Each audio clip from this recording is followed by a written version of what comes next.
Ocean floor پہ یہ پڑی ٹائٹن سبمرسیبل کی ویڈیو ہے جو 2023 میں سمندر میں کہیں غائب ہو گئی تھی۔ 18 جون 2023 صبح 9:19 پہ مشہور زمانہ انسنکیبل ٹائٹینک کا ملبہ دیکھنے کے لیے ٹائٹن سبمرسیبل کو نارتھ اٹلانٹک اوشن میں اتارا جاتا ہے۔ اس میں بیٹھے 5 لوگوں کے لیے یہ کافی ایکسائٹنگ ایکسپیڈیشن ہونے والا تھا، کیونکہ یہ اپنے آنکھوں سے 3800 میٹر کی گہرائی میں ٹائٹینک شپ ریک کو پہلی بار ایکسپیرینس کرنے والے تھے، اور آخری بار بھی۔ تقریباً 1.5 گھنٹے کے بعد ٹائٹن سے کنٹیکٹ ٹوٹ جاتا ہے۔ ٹائٹن کے ساتھ کیا ہوا، اس میں بیٹھے پیسنجر زندہ بھی ہے یا نہیں، اگلے 2 دن دنیا بھر میں صرف یہی چرچے چلتے رہے۔ 2 دن سرچ آپریشن چلنے کے بعد فائنلی ایک خبر آتی ہے۔ سرچ ٹیم کو ٹائٹن کے کچھ بکھرے ہوئے پارٹس ملتے ہیں جو اس بات کو ظاہر کر رہے تھے کہ سبمرسیبل میں کوئی بھی زندہ نہیں بچا۔ ٹائٹن سبمرسیبل حادثے کے بعد اب پہلی بار نئی اور آفیشیلی ڈیٹیلز منظر عام پر آئی ہے۔ یو ایس کوسٹ گارڈ نے انویسٹیگیشن کے بعد ٹائٹن اور اوپر کھڑی مدرشپ پولر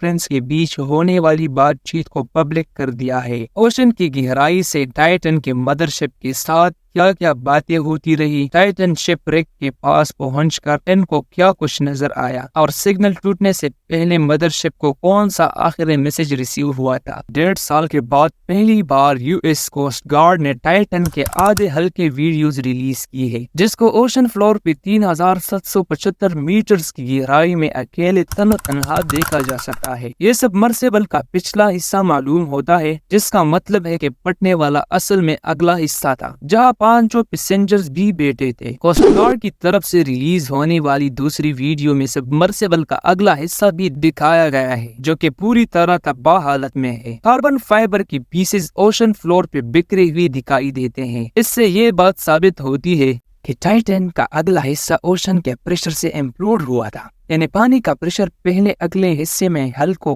کریش کرتا ہوا گھسا اور اسی پریشر سے پچھلا حصہ الگ ہو گیا۔ سمندر کے باٹم پہ یہ حصہ ڈھونڈنے والی ایک ریموٹ کنٹرول سبمرسیبل تھی، جس کو ٹائٹن سے کنٹیکٹ ٹوٹنے سے 3 دنوں کے بعد 22 جون 2023 کو پیلاجک ریسرچ سروسز کی طرف سے بھیجا گیا تھا۔ حیرت انگیز طور پہ جو ٹائٹینک کا ملبہ دیکھنے گئے تھے، اس کا خود کا ملبہ ٹائٹینک سے صرف 16 فیٹ کے فاصلے پر پڑا ہوا ملا۔ لیکن یہ جان کر آپ کو مزید حیرانی ہوگی کہ 112 سال پہلے ٹائٹینک کی فرسٹ کلاس ٹکٹ صرف 150 پاؤنڈ کی تھی، جس کو اگر آج کی کرنسی میں کنورٹ کیا جائے تو یہ $4300 بنتے ہیں۔ اور اسی ٹائٹینک کا ملبہ دیکھنے کے لیے ٹائٹن میں موجود پیسنجرز نے $105,000 کی ٹکٹ خریدی تھی۔ ٹائٹن جب اٹلانٹک اوشن کی اندھیری گہرائیوں میں جا رہی تھی تو اس کا 1.5 گھنٹے تک اوپر کھڑی پولر پرنس کے ساتھ رابطہ برقرار تھا۔ ٹائٹن سبمرسیبل میں ٹوٹل 3 ٹورسٹ موجود تھی، ان میں دبئی کے ایک جانے مانے بزنس مین اور ایڈونچر سپورٹس کے شوقین ہمیش ہارڈنگ کے علاوہ پاکستانی فیملی کے 2 ممبرز شہزادہ داؤد اور ان کے بیٹے سلیمان داؤد بھی شامل تھے۔ کریو ممبرز میں ٹائٹن کو چلانے والے اور اوشن گیٹ کے مالک سٹوکٹن خود موجود تھے، اور آخر میں ٹائٹینک شپ ریک کے ایکسپرٹ جنہوں نے درجنوں بار RMS ٹائٹینک کے ملبے کو پہلے بھی وزٹ کیا تھا۔ 70 سالہ پول ہنری نرجولیٹ تھے۔ اس ایکسیڈنٹ کے بعد سب یہی جاننا چاہتے تھے کہ سمندر کے باٹم پہ آخر ایسا کیا ہوا جس کی وجہ سے ٹائٹن امپلوڈ ہوا تھا، کیونکہ جس وقت ٹائٹن کا کنٹیکٹ ٹوٹا تھا اس وقت US نیوی کی انڈر واٹر ریڈارز نے سمندر میں ایک عجیب آواز ڈیٹیکٹ کی، جو کہ ایک ان نیچرل آواز تھی۔ اس آواز کو لے کر بھی کافی تشویش تھی کہ آخر یہ آواز کس چیز کی ہے، کیا کہیں ٹائٹن پر کسی سمندری مخلوق نے حملہ کیا ہے، یا پھر یہ کسی قسم کا SOS سگنل تھا۔ ابھی یہ معاملہ چل ہی رہا تھا، لوگوں کو سوالوں کے جواب ملے ہی نہیں تھے کہ ایک نیوز آرٹیکل سامنے آتا ہے جس کا تعلق ٹائٹن سبمرسیبل کے پاسٹ ریکارڈ سے تھا۔ اس میں بتایا گیا کہ 2018 میں ٹائٹن پر کام کرنے والے اوشن گیٹ کے ڈائریکٹر آپریشنز ڈیوڈ لوکرش کو CEO سٹوکٹن رش نے اس بات پر جاب سے نکالا تھا کیونکہ انہوں نے ٹائٹن کے سیفٹی کے بارے میں کئی سوالات اٹھائے تھے۔ اصل میں ٹائٹن ایک ایسی سبمرسیبل تھی جو اسٹاکٹن رش نے خود ڈیزائن اور ڈیولپ کی تھی۔ اس کی باڈی خاص طور پر کاربن فائبر کی رکھی گئی تھی اور یہ مٹیریل ڈیپ سی ایڈونچرز کے لیے زیادہ ٹیسٹڈ اور سرٹیفائڈ نہیں تھا، یعنی یہ ایک ایکسپیریمنٹل سبمرسیبل تھی اور اس کو کسی بھی ڈپارٹمنٹ سے سرٹیفائی نہیں کروایا گیا تھا۔ ڈیوڈ لوکریچ نے کئی بار اوشن گیٹ کے CEO اسٹاکٹن رش کو کہا کہ پیسنجر کے لیے یہ سیف نہیں ہے، لیکن وہ نہیں مانے۔ فائنلی جب ان کو جاب سے نکال دیا گیا تو ڈیوڈ نے 2018 میں ایک انجینئرنگ رپورٹ پبلش کی جس میں بتایا گیا کہ کیسے ایک کاربن فائبر کا حل سبمرسیبل کے لیے 4000 میٹر کی گہرائی میں سیف نہیں ہو سکتا۔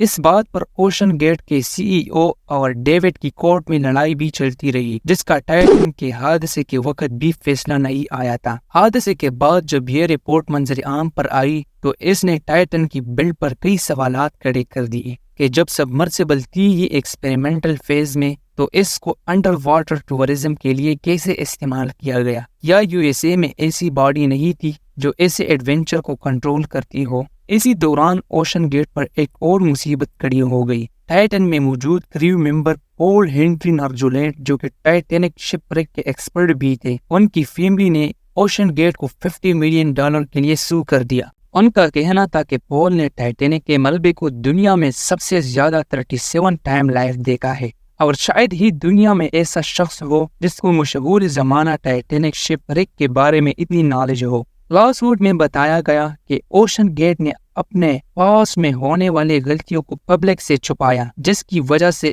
انہوں نے اپنے فیملی ممبر کو کھو دیا۔ کورٹ اور میڈیا کا پریشر بڑھتا ہی جا رہا تھا اور ایک ہائی لیول انکوائری کی سخت ضرورت تھی کہ آخر ٹائٹن کے پھٹنے کے پیچھے کیا وجہ تھی اور اس کا قصوروار کون ہے۔ لہذا کینیڈا کے ٹرانسپورٹ سیفٹی بورڈ اور امریکہ میں US میرین بیورو نے ایک جوائنٹ انویسٹیگیشن لانچ کی، جس میں پہلی بار ٹائٹن کے حوالے سے ایسے ڈیٹیلز منظر عام پر آئی جن کو پہلے اوشن گیٹ کی طرف سے چھپایا گیا تھا۔ انویسٹیگیشن میں معلوم پڑتا ہے کہ جنوری 2018 میں ٹائٹن پوری طرح مینوفیکچر اور اسمبل ہو چکی تھی، لیکن اگلے مہینے ٹائٹن کو ٹیسٹنگ کے لیے بہامس میں بھیجا گیا، جہاں ٹیسٹنگ کے دوران اس پر بجلی گری تھی۔ اس وقت ٹائٹن پانی کے اندر تھی، بھی بچت ہو گئی، لیکن اس لائٹننگ سٹرائک کی وجہ سے اس کا حل کمپرومائز ہو چکا تھا۔ اس واقعے کے بعد بھی ٹائٹن نے 4200 میٹر کی گہرائی کو کامیابی کے ساتھ ٹچ کیا، جہاں سمندر کا پریشر 6154 PSI ہوتا ہے، یعنی کہ صرف 1 اسکوائر انچ پر 6154 پاؤنڈ یا پھر ایک ہائی لیکس گاڑی جتنا وزن۔ جب ٹائٹن 4200 میٹرز کا ٹیسٹ بھی پاس کر گئی تو سب کو لگا کہ کاربن فائبر کا حل سیف ہے،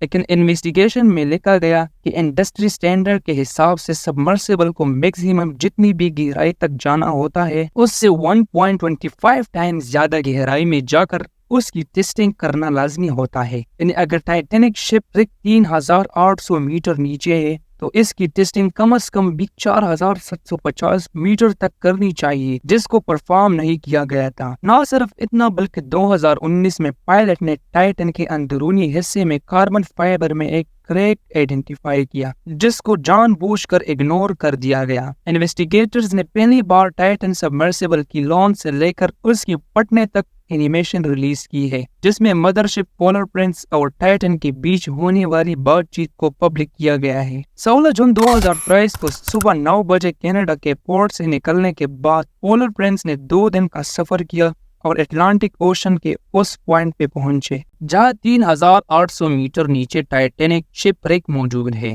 18 جون کو صبح 9:19 پہ ٹائٹن کو پولر پرنس سے اتارا جاتا ہے۔ نیچے جانے سفر کے دوران ٹائٹن نے پولر نیچے جاتے سفر کے دوران اپنی ڈیپتھ اور لوکیشن سے آگاہ کیا۔ ٹائٹن کی لوکیشن اس کی نیچے جانے کی سپیڈ اور ڈیپتھ آٹومیٹکلی پولر پرنس کو مل رہی تھی، لیکن میسج میں اس کو کنفرم کیا جا رہا تھا۔ اس کے آپس اسی طرح میسج چلتے رہے۔ 9:50 پر پولر پرنس کی طرف سے میسج کیا جاتا ہے، لیکن اس بار ٹائٹن کا کوئی جواب نہیں آتا۔ اگلے 20 منٹوں تک خاموشی رہی، لیکن پھر 10:13 پہ ٹائٹن کی طرف سے جواب آتا ہے کہ ہماری چیئر سیٹنگ غائب ہو گئی تھی۔ اس وقت 10:15 ہو رہے تھے۔ ٹھیک 10:28 پہ ٹائٹن کی گہرائی 2744 میٹر کی اور اس وقت انہوں نے بتایا کہ وہ ٹائٹینک ساؤتھ ایسٹ میں موجود ہے، جس کو پولر پرنس نے ایکنالج بھی کیا کہ جب نسکن بوٹل ڈپلوائے کرے اسی وقت اپنا ٹائم اور لوکیشن ضرور بتائے، جس پر ٹائٹن نے کہا کہ نسکن بوٹل نہیں ہے۔ نسکن بوٹل ایک ایسی بوتل ہوتی ہے جس کی مدد سے اوشن فلور کی سیمپل کلیکٹ کیے جاتے ہیں۔ اس کے کچھ ہی منٹوں کے بعد 10:39 پہ جب ٹائٹن کی ڈیپ 3346 تھی، یعنی ٹائٹن سے صرف 444 میٹر دور، انہوں نے اپنا آخری میسج کیا۔